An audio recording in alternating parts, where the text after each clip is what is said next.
serious talk to him at dinner tonight. Being Friday, they would go to his favourite Italian restaurant at Paddington. Greg was a stickler for being organised and having a plan. Spontaneity was not in his vocabulary, but Callie was tired of waiting for the plan for an official engagement and wedding date. It was time to get a firm commitment from Greg. There'd been enough of this soon or at Christmas for the past 2 years. Callie's biological clock was ticking louder and faster every day. Jen, Natalie and Christy, her 3 best friends, had 7 kids between them already. Yes, 7. She wasn't even sporting an engagement ring, and every time she suggested Greg move into her house so he could save the huge rent that he was paying for that luxury riverfront apartment near the Botanic Gardens, he had come up with one excuse or another. He knew how keen she was to start a family, and her frustration at his "we have plenty of time" attitude was building. Coffee yesterday with the girls, with only 2 babies in prams, the rest of the kids were at school or daycare, had been a wake-up call and had added to her discontent.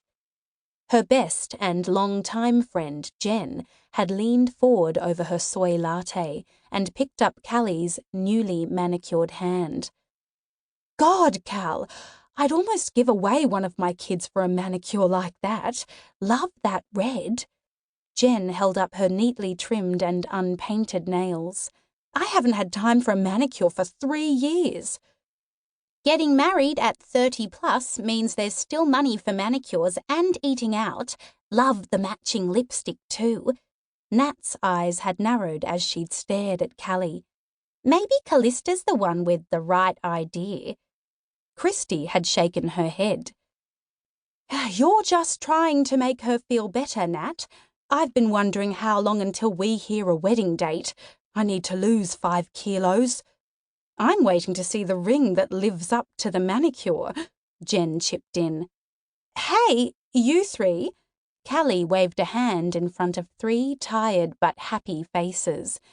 And yes, she was manicured, but it was for work appearance only. She would happily forego the hour with Maxine every Monday morning, listening to how drunk the makeup girl had got on the weekend and who she'd slept with. "I'm still here, and I'm perfectly happy with the way things are." Despite the lie, she kept her voice upbeat. "We're unofficially engaged. We just haven't got the ring or set a date yet. But it won't be long now, and I promise you 3 will be the first to know." She turned to Christy. "And you don't need to lose any weight." "Are you, sweets? Happy, I mean?" Jen's voice was low, as both Christy's and Nat's babies started grizzling at the same time. "And why not? You know my thoughts on Greggy boy. He's not the one for you, trust me." She shook her head. "Great teeth, but that's about it." Callie had shrugged again. "It's too late to be looking elsewhere." Jen stared at her. "See? I rest my case. If you really loved him, you wouldn't even think of saying that." "No, you misunderstood me." "Did I?" Jen had always been shrewd. "Callista!" Callie jumped and brought her thoughts back to the weather program as the director's voice filled her ears.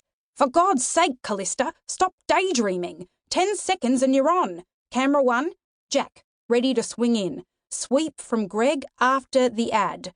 Boyd, be ready to switch to the synoptics charts when Callie is 30 seconds in." Callie straightened and looked over to the news desk, where the set lights reflected on Greg's perfectly coiffured hair. Yep, Jen was right. It was time. Tonight was the night. They would set a firm date for the wedding. I can wait for an engagement ring. "So, a wet weekend," Callie finished up 4 minutes later. "Stay dry, folks, and have a great weekend. See you on..."